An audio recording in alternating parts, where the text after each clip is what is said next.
ดีละเกแค่เน่เป็นไรบายวิลลี่เนาะปกติเลิศเดินเนาะโอเคเนาะหนูเอลเนาะหูน่าจะทันแล้วพอเหรอเซนทรัล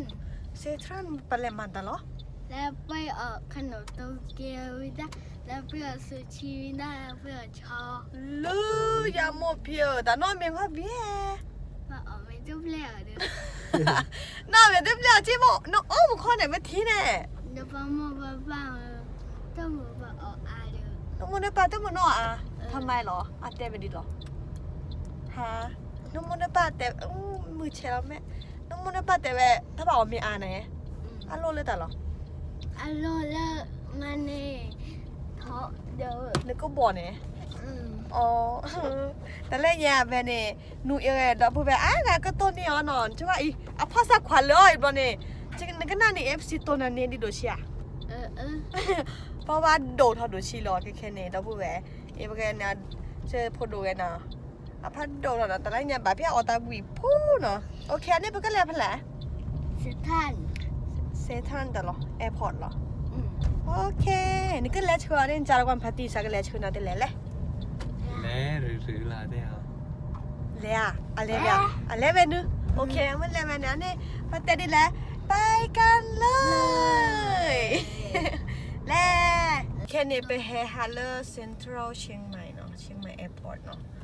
บาช้ำชุกการบูดูบ้าโลราดราใหญ่กว่าบัวเหรอชุกการบัวจะเตะต่อหรอนี่กว่าบัวเดี๋ยวชุกการบัวเนาะแต่เจ็บอะแค่ดูรถปีเต้นเนี่ยดูโลกเนี่ยเจ็บมือก็ปั๊บแต่แค่ดูแล้วน่ะซาชูเล่นกันเลยซาชูเนาะนี่แบบเลยไปแบบติดเลยนอกกันเนาะผ้าโลดได้สินะพวกเขาบอกพี่ชิคกี้พายเนาะเป็นเล็กที่มันก็เลิศจะไปอยู่นะนี่แล้วเนาะนี่ดับเบิลแบร์แล้วเดี๋ยวแล้วดีโอเคมาที่โผล่เนาะไม่อยากกินอันเนี้ยไหนไม่ใช่หรอหยิบดิพอมาดิ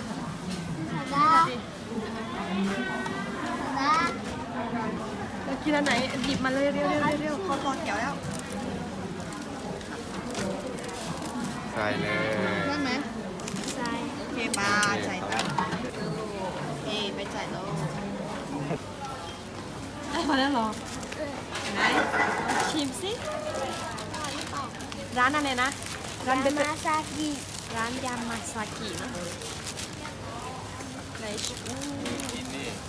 ไหนกินนี่นั่งกินนะไหนดีลองกินดูลองชิมอันนี้ลองชิมเสียงหน่อยค่ะว้าวนี่ได้กินอะไรอ่ะมีไส้หรือเปล่าไก่เบียร์ชออาเกตอะไรชอนอนแล้วกว่าเบียร์เล่นใช่อะไรล่ะ我们做反了เมื่อดูก่อนทำไหม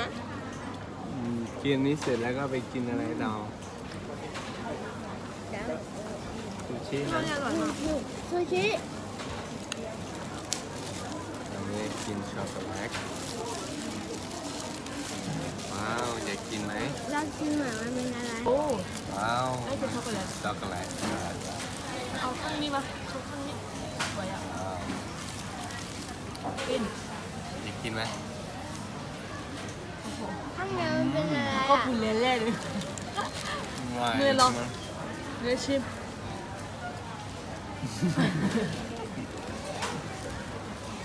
อร่อยไหม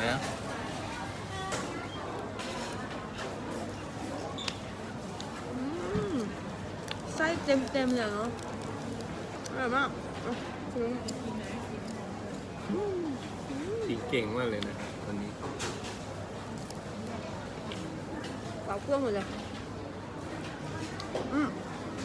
ทำอ่ะดูยังวิแม่ลองให้ขอชิมได้ไหม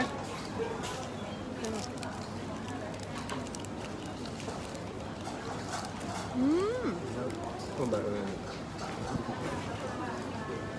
อันนี้ไส้หมัง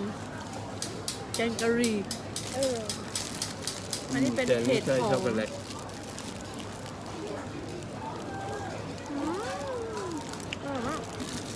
像你干咖喱， ชอบแกงกะหรี่เหรอ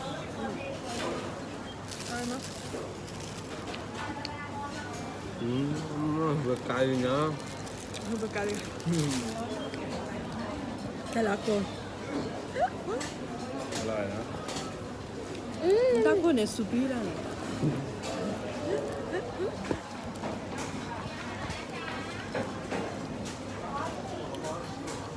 โอเคจะโดนอร่อยอีฮะตะเกียบเหรอ ซูชิ ไม่ใช่ทำไมมานั้นอุ้ยได้แล้วอ่ะอันนี้อะไรหรอ ชา อะไรไหม อร่อยไหม อะไร 9 เต็ม 10 พอแล้วเนาะโอเคหอมมั้ยรอบเดียวเลยกันเดียวเลยอ่ะ กุ้งไปข้าง ข้างๆอะไร ๆ นี่ นึกว่ามาซูชิเหรอโอเคไปเดี๋ยวเอาตะกร้ามาตะกี้อุ้ยมาแล้วเกลลี่ อะไรอยากกิน วันนี้ตะลุยชิมอาหารถ้าอ่อนเนาะแต่อ่อนเนาะคะนี่ดีใจมาก ว้าว พอดีเขากวาดบอลได้ปะ ได้กี่คะแนน 10 เต็ม 10 นะ เต็ม 10 เต็ม 10 คะแนนเลยเหรอ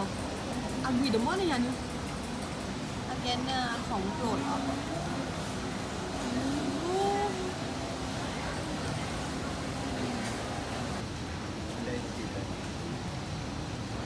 ขนาดนี้แต่เปรี้ยวหรือว่าเปรี้ยวหรือไงบอที่เกเซียนเลยหมดเกเซียโอ้ยอย่างโคไม่ใช่ รู้จักไหมชื่ออะไร อันมีดีหรอนูค่ะเว้ย ก็จะ ปลาสลิด ลาสลิดใช่ เติมแม่อะ นี่ไงมันอยู่ตรงนี้ ลาสลิป ปลาสลิดนี่มา อ่ะตู้เลยยังพบว่าโดวันนี้ห้ามหนาเลย เดี๋ยวแม่ที่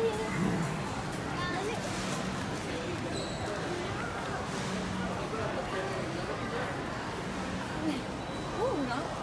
วันนี้ยังพบว่า ชื่อว่าอะไรนะ วันนี้ชื่อว่าอะไรนะจำได้ไหมป้าเราได้แค่นี้ตอนเขาสักกว่าพบสโลป้าเราได้นี่นี่ ไม่มีอะไรนะ ไม่มีแล้วเหรอ เฮ้นาคิกาเน่นูเอล เป็นกาลี คือประกาศแล้ว เป็นกาเลียนะ ฮะคือประกาศละตัวกาดี เจ้าพักพอดีนะเจ้า บรรยากาศหรือว่าจะตะควาว่ะจะพูดดูไงดินะคะแกเดียอันนี้เป็นกันแหลกกว่าเล็กแลนเนาะเป็นกันเก๊กกว่าแต่อ๋อดีมีเมียมันยอดร้านได้แล้วเนาะโอเคฮ่าได้ไปแค่เนี่ยจะสนใจอย่าไว้ไม่ไปคิดไงนี่ฮ่าเอ็ดเวลาใส่แค่นี่ไม่ยังนี่จะสนใจอย่ามาโชว์นูเมื่อมาหาเด็กละฮ่าทีละสัจจะเดินอย่าจุดเดียวอะไรเป็นเสียจุดเดียวมันจะถือเนาะไงฮะจุดเดียวมันจะถือเนาะไง เกียว เซอร์ค่ะนูเอลยิ้มหวาน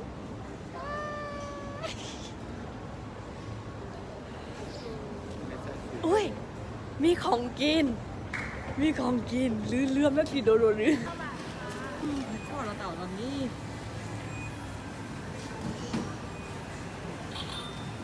สโนวิ่ง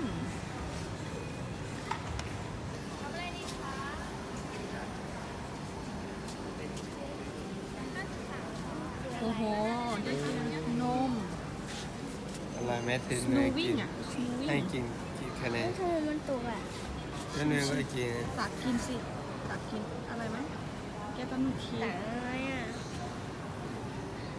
ค่อยๆเอานิดหน่อย ชิมสิอร่อยไหมนี่ชิมแล้วก่อนเลยร้อนลิ้นเลย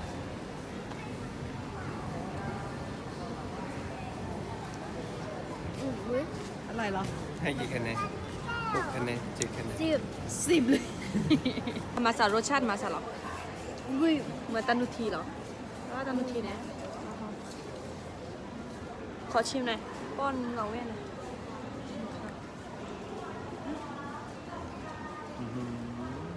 I get it in โอเคเลย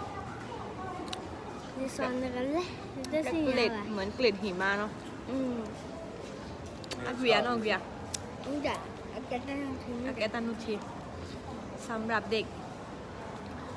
โอเค